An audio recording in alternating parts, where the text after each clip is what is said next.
avant, Frank. Frank, the Demonizer. Dédomiseur, je pratique. Le dédomiseur. Frank, le dédomiseur. On va commencer avec ça. Dédomiseur. OK, commence avec Frank, le dédomiseur. Comment vas-tu, Frank? Ça va très bien, vous autres. Hey, numéro 1, merci. Tim Walz. Oui. Ouais, je sais pas si tu l'as su. Je voulais juste te nommer ton nom parce que les médias en parlent tellement peu. Je me suis dit que tu l'avais peut-être pas vu passer, là. Non, c'est sûr. Je l'avais pas vu passer. Ouais. Puis j'avais pas du tout anticipé que ça allait être une opération de tirage de pompe, ça aussi.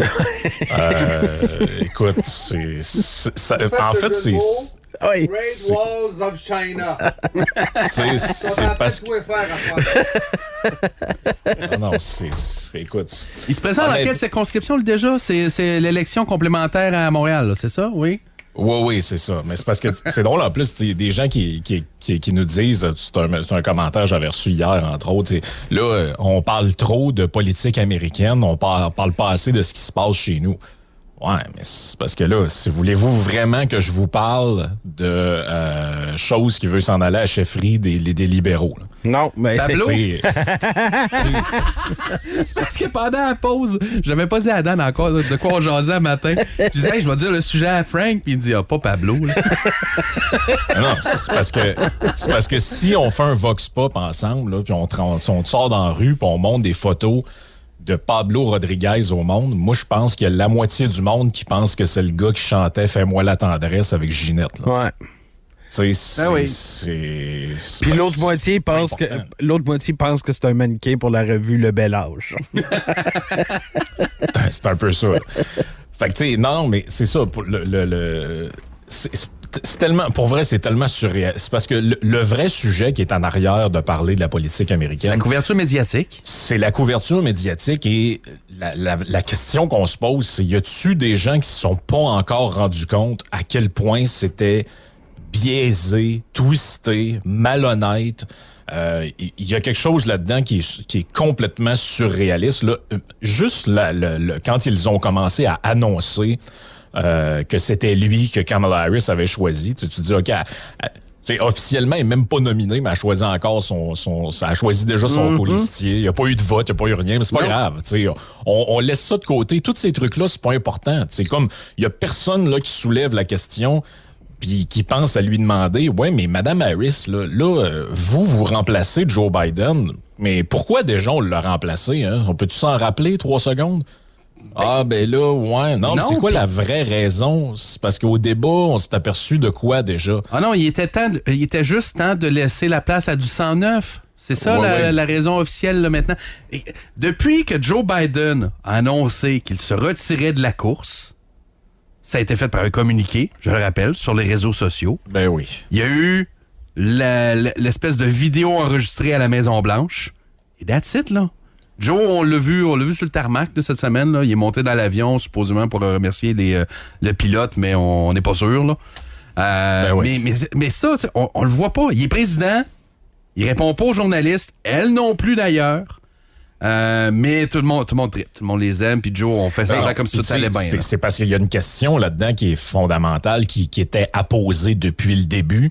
C'est comment quelqu'un qui est pas assez en shape pour se représenter est assez en shape pour finir la job. Cette question-là n'a jamais pu être posée directement. Cette question n'a pas pu être posée. Et tu sais, Kamala Harris fait partie des gens qui répétaient à qui voulait bien l'entendre que Biden était sharp, Biden et tout est correct, puis qu'après le débat, tu sais, on a tous déjà eu des mauvaises soirées, puis tout ça, mais quand même, elle trouvait qu'il était sharp, mais était quand même pas fermée à le débrancher. Les mêmes médias qui n'était pas si sharp que ça. Là. Et les mêmes médias qui nous chantent présentement les louanges de Harris et de Walz ont été complices de ça pendant les 3 dernières années.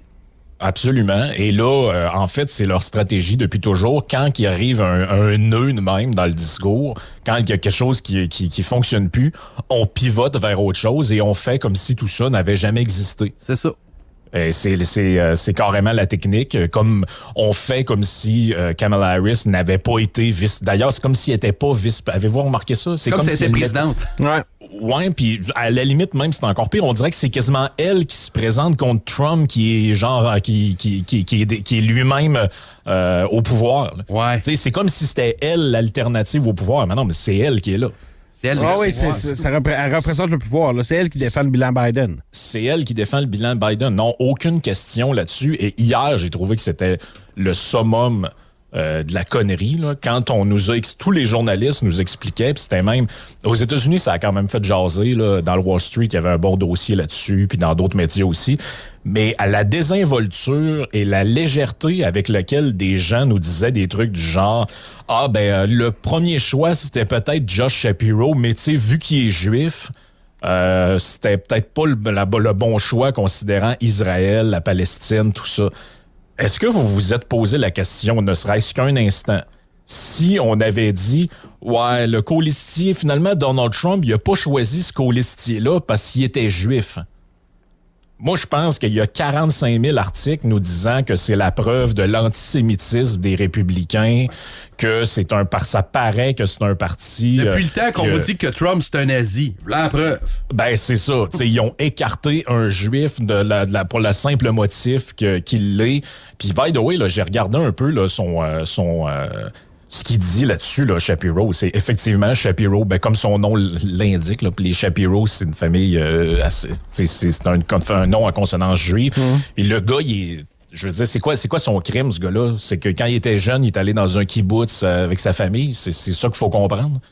Je veux dire, je comprends pas pourquoi c'est supposé d'être pertinent dans le truc. Ne serait-ce que pour la vraie raison là-dedans, c'est qu'ils ne veulent pas s'aliéner la gang qui occupe les campus. Là. Oui. La gang de sauter sur le bocal qui occupe les campus et qui se promène avec des drapeaux de la Palestine puis écrit « From the river to the sea, go back to Poland » et autres. Là. Quand Biden faisait ses primaires, parce que oui, il y a eu des primaires puis le monde a voté Biden. Oui, les gens... On l'oublie ça aussi. Hein. Pendant que Biden faisait ses primaires, il n'y avait pas vraiment d'opposition. Les seuls problèmes, le seul nœud auquel il a fait face à un moment donné, c'est la gang qui défend le Hamas. Puis qui disait que faut prendre une position contre Israël, puis je sais plus c'était dans quel état, je me demande si c'était pas le Minnesota d'ailleurs, qui, à cause de ça, ont voté quasiment pour la chaise vide, là. Parce qu'ils voulaient faire l'opposition. Puis on disait, c'est parce que si ce monde-là, il est perdre à l'élection générale, ça va peut-être faire des problèmes. Fait que là, ils ont voulu cruiser ce monde-là en nommant Walz. Mais hier, ça a encore pété d'en face à Kamala Harris. C'est pas encore assez. Ben non, c'est ça, c'est pas encore assez. Puis de toute façon, ils vont y dire que son mari à elle est juif. Fait que cette gang de crinquets-là, tu peux pas les satisfaire. Mais moi, ce qui me fait capoter là, juste avant, c'est les histoires. Parce que hier, on a vu... C'est un ancien enseignant, ce gars-là. Donc, il y a des élèves, il a enseigné au secondaire, il y a des élèves qui l'ont aimé comme prof, qui se sont mis à faire des vidéos pour mettre sur leurs médias sociaux, pour dire « Hey, mon prof, ça a été un bon prof, il a changé. » Il mettait ça aux Nouvelles Nationales, là. Aux Nouvelles Nationales, hier, coast to coast aux États-Unis, tu voyais des vidéos de purs inconnus, là, des kidams qui viennent de banlieue de Minneapolis, qui aujourd'hui travaillent soit à ville, soit comme plombier ou peu importe, qui ont trippé sur leur prof en secondaire 3. Ils font une petite vidéo pour leurs amis sur Facebook, puis tabarnouche, CNN reprend ça puis le diffuse national. C'est pas une nouvelle, c'est une campagne de promotion. C'est incroyable. Non, c'est incroyable. Et puis, tu sais, comparer la couverture avec les deux nominations, celle de J.D. Vance et celle de Walz qu'on a annoncée. C'est parce que les mêmes arguments auraient pu être pris pour l'autre. Là. Oui. Il vient d'un milieu modeste. Dans le cas de Vance, c'est pas modeste. C'est pauvre. Là. Je vous ai raconté un peu son histoire. Là. Oui. C'est vraiment pauvre. Là. Et ça a été comme semi-soulevé. Après ça, hier, il disait Walz, c'est parce que c'est un gars du peuple. Ça, il s'exprime comme les gens normaux. Tout ça. Dans le cas de Vance, on a dit check le tout croche là, qui boit du Mountain Dew. Oui. Et qui... c'est comme un colon. Lui, l'autre, c'est un gars du peuple, puis l'autre, c'est un colon de la campagne. Ben, c'est exactement ce que j'ai dit hier. Absolument. Si Walz est républicain, tu changes rien du bonhomme, là. Le même profil. Si Walz est républicain, c'est pas... il est un peu bonhomme, puis ça pourrait être votre voisin, le bout de sympathique. Non, on sait que c'est un gros colon. Non, c'est ça. Puis pour vrai, si les démocrates voulaient vraiment... Le choix pour gagner, là, c'était vraiment Shapiro. Parce que Shapiro, c'est un démocrate, mais je dirais... là. Ouais, c'est un démocrate comme il y en avait dans les années 2000, début des années 2000. Fin 90, début des années 2000. Je peux vous donner quelques exemples. C'est-à-dire que c'est un gars qui, oui, proposait d'hausser, par exemple, le salaire minimum, mais il a quand même fait un commitment assez important pour des baisses de taxes. Là. Des baisses de taxes pour les petites entreprises. On parle de baisses là, assez substantives. Là, on parle qu'il y a une braquette, par exemple, qui était à 9 %, il veut la baisser à 5 %. Tu sais, puis il l'a réitéré quand même assez récemment. En plus, c'est un gars qui vient d'être élu. Il est élu en 2023. Donc, il est encore sur son edge. Là. Il y a pas, les gens n'ont pas encore eu le temps de l'haïr. Il y a un effet de nouveauté, tout ça. Personnellement, si c'était moi qui prenais la décision, c'est sûr que c'est lui que j'aurais pris. Là, t'as la réputation d'avoir Kamala Harris qui est plus une radicale quand tu regardes les évaluations qui ont été faites. Lui, il vient d'arriver. Il n'a pas le temps d'avoir un mauvais bilan. Il est en même temps qu'il est de gauche, mais il est en même temps fiscalement responsable. C'était le choix à faire. Puis au lieu de ça, ils sont allés avec quelqu'un qui est quasiment plus saucé qu'elle encore, dans le sens que, tu sais, lui, ça a été premièrement un maître confineur, comme il n'en existe pas beaucoup. Oui. Là. C'était pire que le Québec encore, pratiquement. Là. Je savais pas que c'était allé jusque-là. Là. La ligne téléphonique pour dénoncer tes voisins. Là. Ouais, la ligne téléphonique pour dénoncer le voisin. Et il y a même, à un moment donné, proposé 90 jours de prison pour les gens qui brisaient le confinement. Comment ça va, Tim? Non, c'est saucé à l'os, là. Et, tu sais, fiscalement, c'est une catastrophe. Il est classé dans les 4-5 pires États américains en termes de politique économique. Ben, c'est ça, tu sais. Ce matin, pas ce matin, mais cette semaine, je parlais avec Donald Cochuleta, puis lui, il semblait dire que, écoute, le 19 août va commencer la Convention démocrate. Là. D'ici à ce temps-là, on va continuer de parler de la canisse, là, mais un coup que la Convention démocrate va être terminée, il va falloir qu'on commence à parler du contenu. Puis c'est à partir de ce moment-là que les gens vont pas mal déchanter sur Kamala et maintenant Tim Walz. Ouais, puis il y a un jeu qui est un peu dangereux là-dedans, c'est-à-dire que quand tu passes... tu sais, Trump, c'est un gars qui performe bien quand il est le underdog. Il est toujours présenté comme celui qui peut pas gagner, qui ça marchera jamais. Puis ça a été son gros avantage sur Hillary Clinton. Ça n'a pas marché quand il était au pouvoir parce qu'il était là, il y avait un bilan à défendre, il y avait la pandémie, tout ça. Mais quand il est le underdog, il performe habituellement assez bien. Et là, il est tellement présenté de manière négative, c'est tellement surproportionné que le seul effet que tu peux avoir avec ça, c'est que quand tu le vois, par exemple, le soir du débat, tu te dis « Ah, ben, finalement, c'est pas si pire que ça. » Il exagère un peu. Et de l'autre sens, ça a l'effet inverse. C'est que là, ils l'ont tellement mis sur un piédestal qu'on s'attend à ce que ce soit Winston Churchill féminin qui arrive, ou Charles de Gaulle. Mais là, finalement, il arrive cette dame-là, elle parle, on comprend pas trop ce qu'elle dit, elle s'exprime de manière étrange. Son colistier, c'est un gars qui est très saucé, avec un mauvais bilan. Donc là, ça, c'est le danger avec ça, c'est d'avoir mis la barre tellement haute que là, tu as créé une attente. Là. Tu dis, hey, elle est extraordinaire, elle ramène l'espoir, elle a un bon discours, des bonnes idées. Puis là, maintenant, les idées, il va falloir qu'elles arrivent. C'est surtout ça. Je peux pas juste dire de quel... Parce que Trump, les Américains le connaissent, là. Mais Kamala Harris, ils la connaissent pas tant que ça, mais là, on nous la vend big, là. Ah, elle est extraordinaire, ça n'a pas de sens, vous allez voir. Au débat, ça va tout dessouffler. Ben écoute, j'ai réécouté en préparation de la chronique de ce matin, j'ai réécouté des passages de son débat avec Mike Pence. Tu sais, parce que à la 2020, donc le vice-président sortant était Mike Pence. Tu sais, Mike Pence, c'est un gars qui... comment je dirais ça, là? Il a à peu près le charisme d'une moule marinière.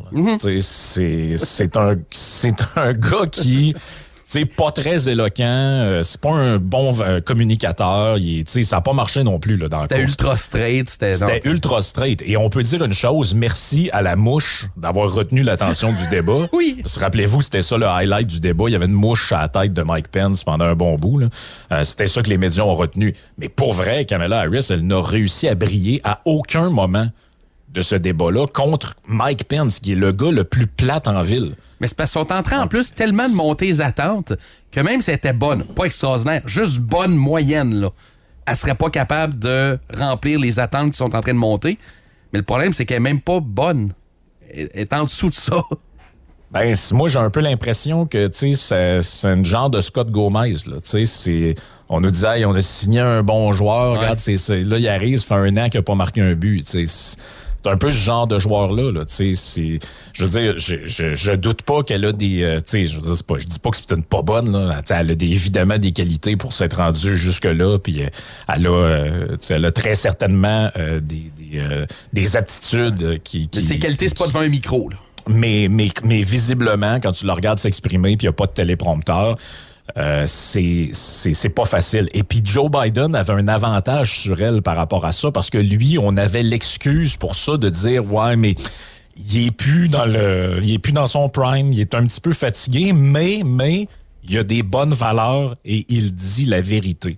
Tu sais, en gros, c'était Papy est fatigué, mais Papy, c'est un bon Papy. Bon. Ouais, c'est un bon. C'est un bon Papy. Puis je pense pour vrai que c'est un peu... Parce que tu regardes les sondages... C'est fou, pareil. Tu regardes les sondages d'opinion aux États-Unis et Biden, tu sais, il tire encore à 41, 42, 40% de taux de satisfaction, là, tu sais. Pour un monsieur qu'on sait même plus s'il se rend compte qu'il est là. C'est ça. Ça veut dire que les gens le regardent puis se disent quand même, bon, tu sais, c'est comme quand tu vas... C'est comme quand tu vas voir grand-papa au salon, tu te dis, ben, grand-papa, il au foyer de personnes âgées. Grand-papa, il est fatigué, mais tu sais, j'ai des bons souvenirs avec. C'est un bon monsieur. Il était gentil. Tu sais, les gens voient Joe Biden comme un bon monsieur gentil. Fait que tu l'haïs pas, grand-papa, mais t'as pitié. Mais elle a pas cette excuse-là. Là. Non. Si jamais elle n'est pas bonne, on pourra pas dire, ouais, c'est parce qu'elle est vieille et est sur le déclin. Mais tu sais, Frank, il va falloir qu'elle commence par se rendre là, pour qu'on juge si elle est bonne ou non. Puis pour ça, il va falloir qu'elle ait 2-3 bons mois. Là. Les prochains mois qui s'en viennent vont être assez cruciaux pour la madame. Moi, je pense que à un moment donné, les gens vont voir la réalité en pleine face puis ils vont faire autre tabarnouche. C'est pour ça qu'ils voulaient continuer avec Papy. Non, puis tu sais, il y a vraiment... Là, la question qu'on peut se poser, c'est est-ce qu'on est arrivé au bout de l'influence...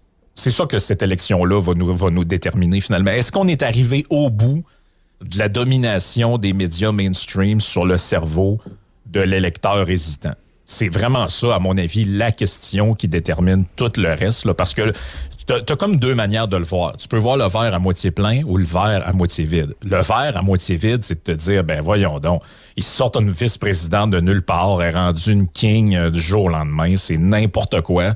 C'est carrément de la manipulation d'opinion publique.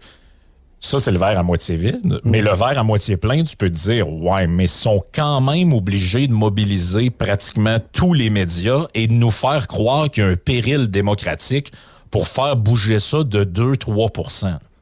C'est quand même pas si impressionnant que ça. Et en parallèle de ça, la campagne de Trump, qui est lui-même est pas super, là, il devrait refuser, je pense, certaines invitations. On dirait que depuis le jour J, là, depuis que... Tirer dessus. Ben, pas depuis qu'il s'est fait tirer dessus, depuis que Joe Biden est parti. Ah, OK, oui. Parce que la semaine après qu'il soit fait tirer dessus, il est encore bon. Oui. C'est vraiment depuis que Joe Biden est parti, on dirait que ça a comme changé sa game. C'est comme si... parce que l'équipe adverse vient de changer de goaler, tabarnouche, on est un peu mêlés. Là. On s'attendait à jouer contre un lanceur droitier, finalement, il est gaucher, on ne sait plus quoi faire, on n'est pas prêt.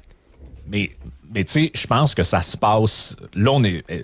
c'est ce que je disais, est-ce que c'est la dernière élection qu'on voit où les médias ont cette influence à ce point-là? Parce que quand tu regardes ce qui se passe sur le web...